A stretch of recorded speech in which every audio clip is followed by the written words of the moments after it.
Jin Chang melirik potongan batu giok itu, matanya dengan cepat kembali tenang lalu dia perlahan mengangkat kepalanya dan menatap Zonggu, apakah ini yang kamu tangkap? Zonggu menangkupkan tinjunya dan mengangkat tangannya, tidak berani mengabaikannya. Ia Jin Chang Daozi. Jin Chang lalu melihat ke arah Jin Dongming, di belakang Zonggu dan Xiao Yan. Kemudian matanya beralih sedikit ke tanda budak di lehernya. Langkah kelima langkah keenam, tampaknya kualitas kedua segel budak ini bagus. Saya tidak tahu, bagaimana Anda mendapatkannya. Zonggu kaget saat mendengar ini. Asal-usul Xiao Yan dan keduanya memang perlu dijelaskan secara detail. Memang benar agak sulit untuk menjelaskannya dengan jelas. Namun, budak ilahi tidak terikat pada murid Tao tertentu. Budak ilahi yang dimiliki oleh Daozi atau hamba Tuhan yang dimiliki orang lain sebenarnya bisa diberikan satu sama lain sebagai hadiah. Hadiah dari seorang teman lama, jawab Zonggu, dari percakapan Jin Chang, dan dia Jin Chang bahkan tidak tahu namanya, teman lama. Teman lama yang bisa memberimu budak dewa pastilah orang kuat dari alam iblis Halloween. Bisakah Anda memberi tahu saya nama orang ini? Seorang budak dewa di langkah kelima dan keenam bisa memberikannya kepada orang lain.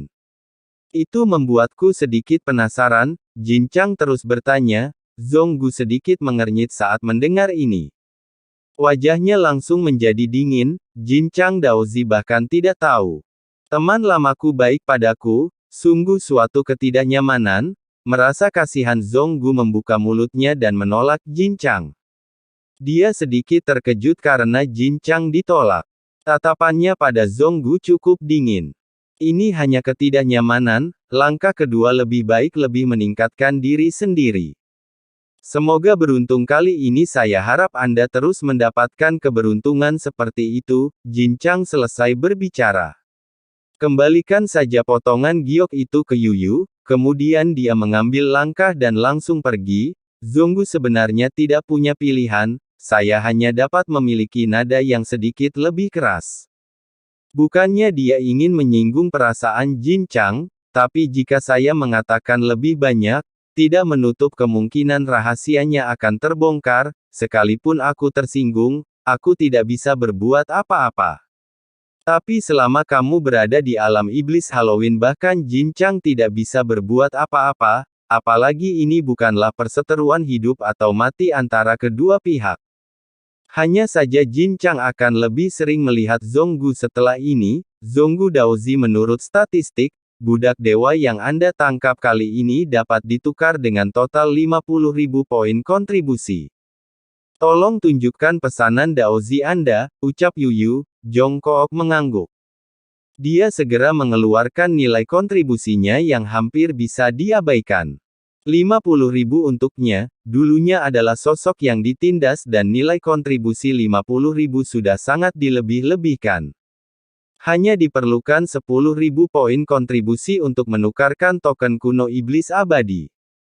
Sesaat kemudian Yuyu mengembalikan pesanan Taozi Zonggu padanya. Nilai-nilai buruk sebelumnya di atas saat ini, sudah menjadi 50.000 penuh.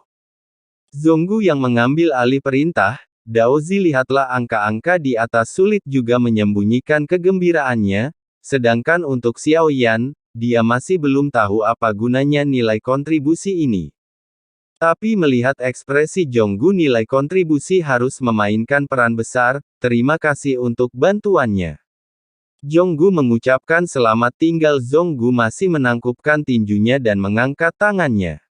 Meskipun dia tahu bahwa Xiao Yan sangat kuat, tapi begitu terekspos ada banyak makhluk kuat di dunia iblis Halloween, saya khawatir saya bahkan tidak punya kesempatan untuk melarikan diri.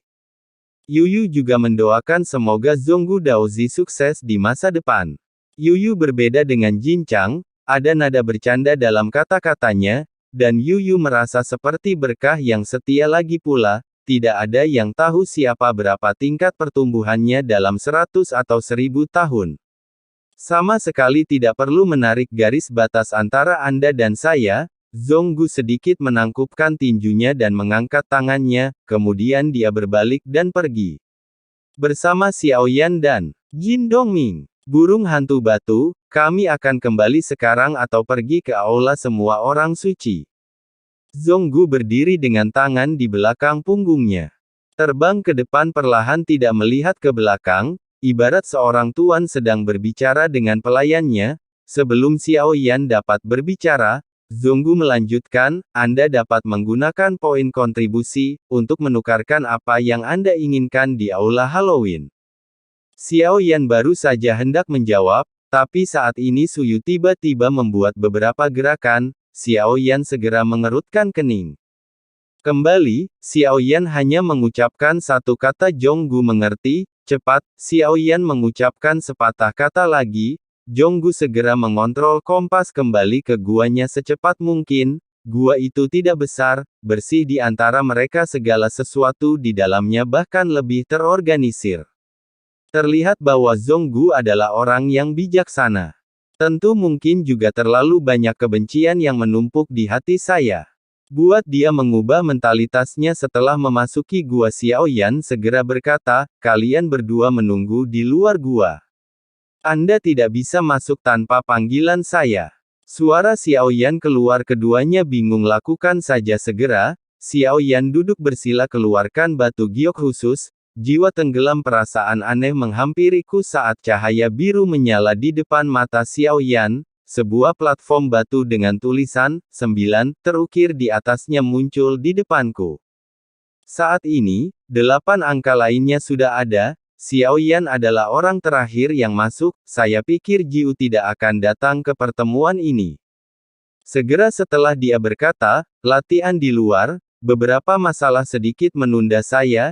Jawab Xiao Yan, semua orang ada di sini lalu biarkan pertemuan dimulai. Xiao Yan menghitung waktu pertemuan ini, sudah beberapa kali pertemuan, sekarang tampaknya waktu antar pertemuan tidak tetap sepenuhnya didominasi oleh satu, masih berbicara secara bergantian mulai dari 2, kali ini aku membawakanmu berita ini tentang sosok biru, suara kedua tidak mendesak atau lambat. Saya sudah menebak sebelumnya perang kacau antar dunia bukanlah suatu kebetulan.